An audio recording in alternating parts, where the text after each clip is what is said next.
Testing, testing, 0, 1, 1, 2, 3, 5, 8, 13, 21, 34, 55, 89, 144, 233, 377. Hey, welcome to the Daily Effects presentation on how to improve the timing of your trades. In this presentation, we're going to focus on how to use Leonardo Fibonacci. Now, what I went through was the Fibonacci sequence, but what we're going to focus today is Fibonacci ratios. Yes, Fibonacci can be a leading indicator to help you plan your trades using the leading indicator. In any case, hey, let me remind you that the purpose of this presentation is education. There are no trade recommendations, but I am here to teach you how to do technical analysis and use Fibonacci to create trade plans. Do not trade real money until you have a track record of success using a demo account.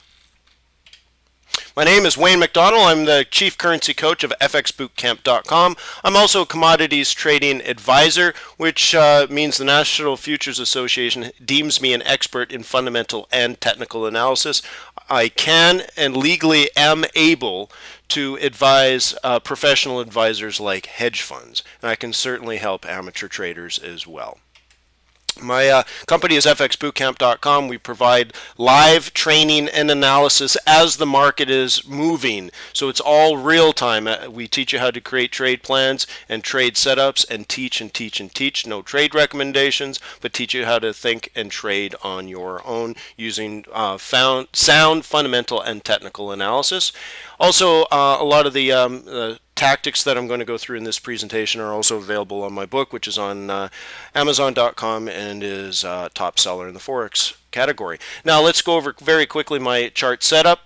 I use a 2155 EMA to measure speed of market action, and I use the 5/8 EMA SMA combination to measure the momentum of price action. 200 EMA to measure trend. I use Bollinger Bands set at 2 standard deviations to measure volatility, and then I use oscillators. MACD slowed down at with its custom settings of 2155/8, and stochastics is sped up at 835. Now again, I use the 2155 to measure market action and the 5/8 to measure price action. So I separate price action from market action. Now using the oscillators, I slow MACD down, and that shows me overbought and oversold conditions of the market, and I speed stochastics up so it shows me overbought and oversold conditions of price. So you know, throughout throughout my trading day, I'm constantly separating and aligning market action and price action, looking for the best trades. Now the thing is, moving averages are lagging indicators, which means they're measuring past candles. Okay, they lag, so they're looking at the last few candles and they're trying to give you this average. So they're always lagging.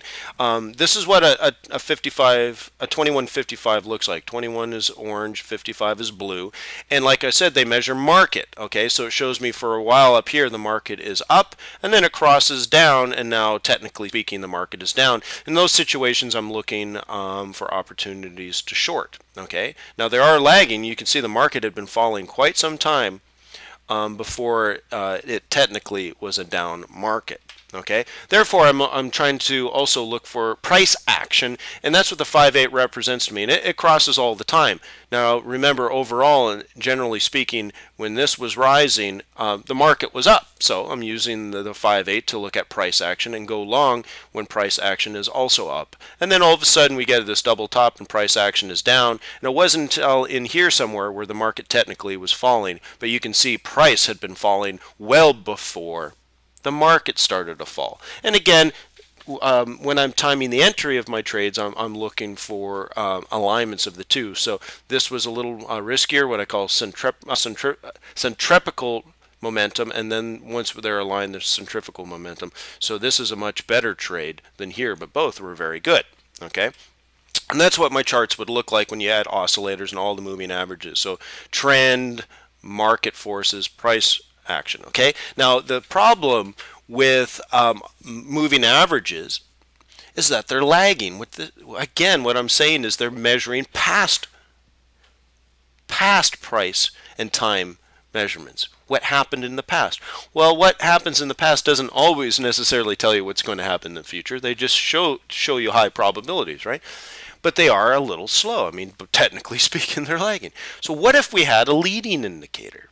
Something that would predict the future ahead of time. Well, would that be helpful to your trading? Well, that's exactly what Fibonacci studies are. Now, we're going to look at ratios today. Right? Yeah, we're going to look at ratios today. And as you can see, I've used Fibonacci here. And let me show you the study I'm using on the form. I have what we call, and what you do is you measure swing highs and swing lows with this thing. Nice, right? Swing highs and swing lows, very nice.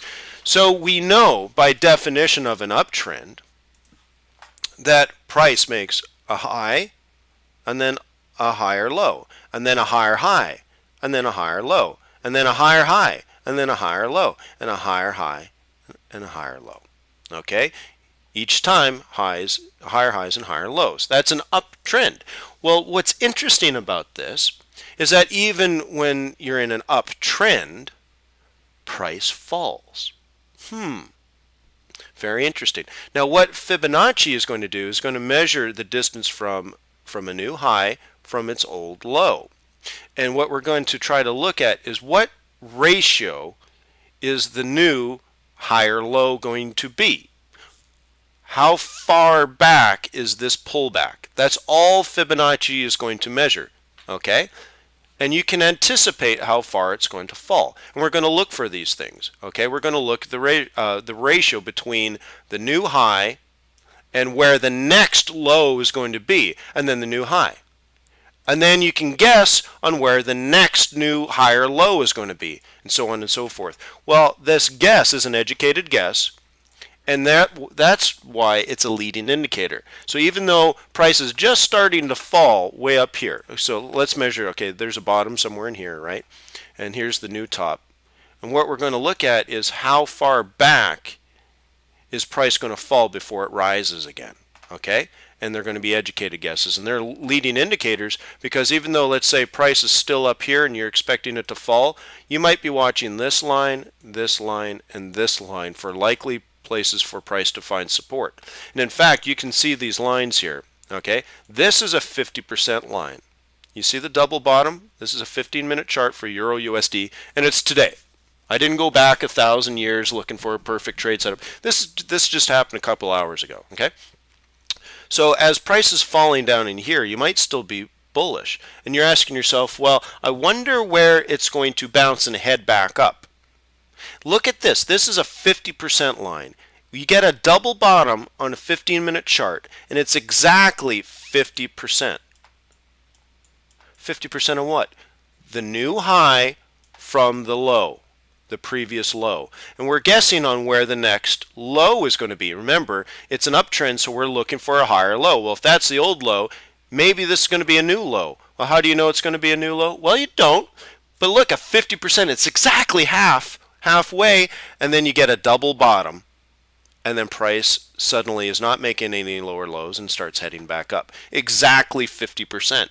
Now, some bullish traders may have sat on the sidelines waiting for something like this to happen. And do you think it's a coincidence that exactly 50% we get a double bottom, and then all of a sudden, notice, here I'll clear these lines, notice that for the first time we don't get a lower low. See, this is a downtrend, right? So you get a high and then a lower low, and then a lower high and lower low, just the opposite of an uptrend, right?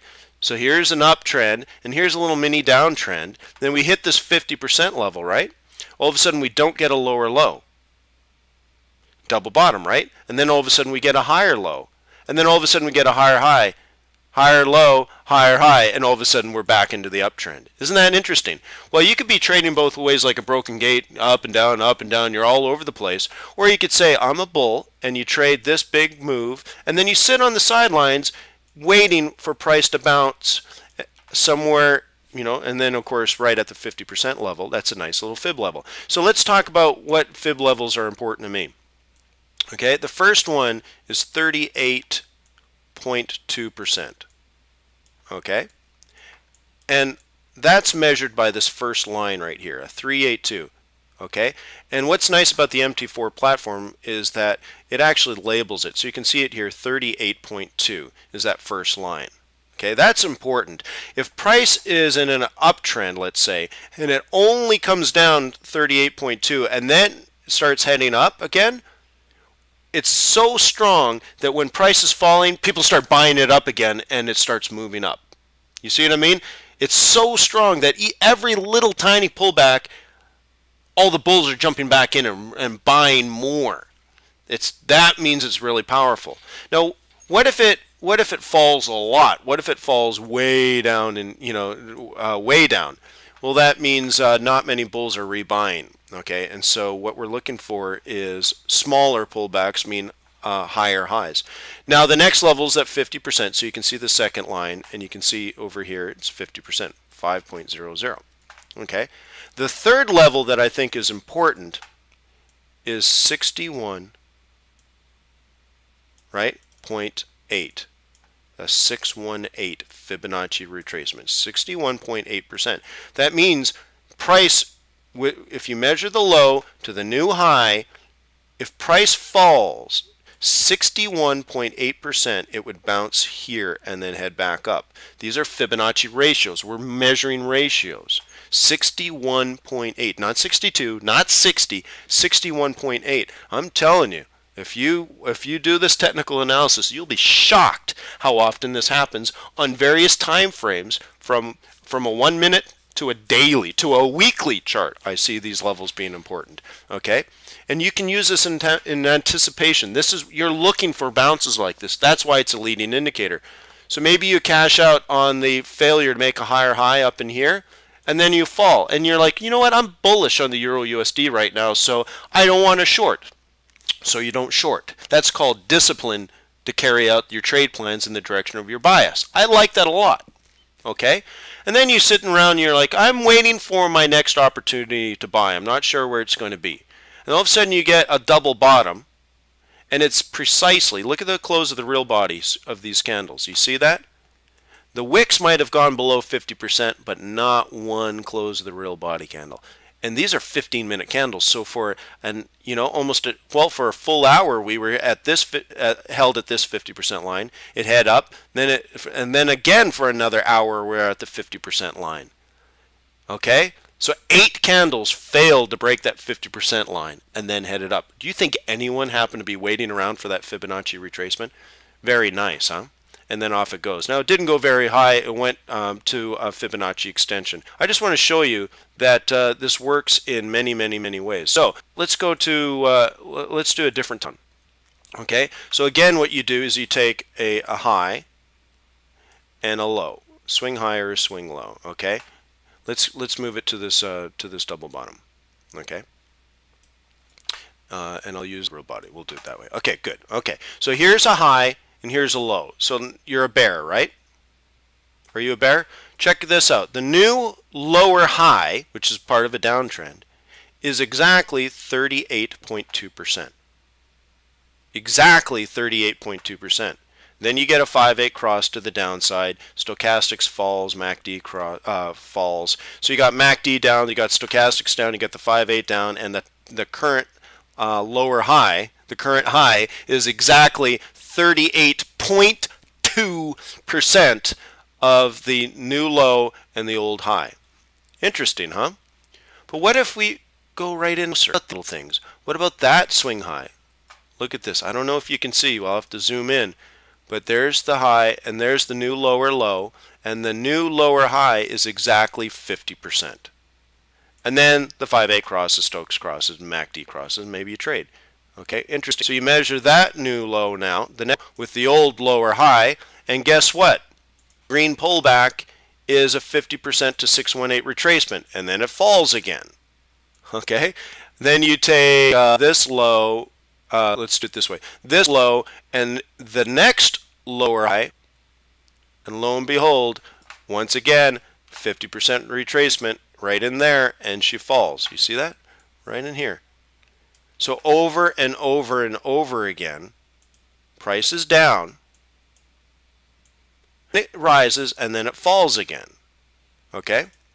So remember, In here, you had a series of lower lows and a lower high, and a lower low, and a lower high, and a lower low, and lower high. It's working over again. So what we just measured on these little, these are 50-minute candles. So it's down for an hour and then up for 45 minutes, down for an hour, up for 45 minutes. So it's like down, and then exit, take some profit, let it rise, and look for a new opportunity short. Boom. Essentially, it seemed like it was, down, back 50%, down, back 50%, down, back 50%. Another way of looking at it is 4 steps down, 2 steps back. 4 steps down, 2 steps back, right? Or 2 steps down, 1 step back, 2 steps down, 1 step back. But what we're measuring is that distance, and then soon as you see that it's a 50%, which is important, or a 618, it's important, and then it starts to fall, go ahead and short. All right? What you're looking for is a pattern. Down, down, down, down, up, up. Down, down, down, down, up, up. Down, down, down, down, up, up. See, if you have a trade plan, you're actually waiting, in this case if you're bearish, you're actually waiting for green candles to short. Because you don't want to short at the bottom, right? So once it turns over and starts to head down again, you want to short at the top, and it sure makes you feel confident when you waited for it and it's exactly 61.8%, right? And you say to yourself, well, I'm not the only guy in the world waiting for that opportunity, and all of a sudden you start to see red, short, and then put your stop right up here. Very little to lose, a lot to gain. Isn't that interesting?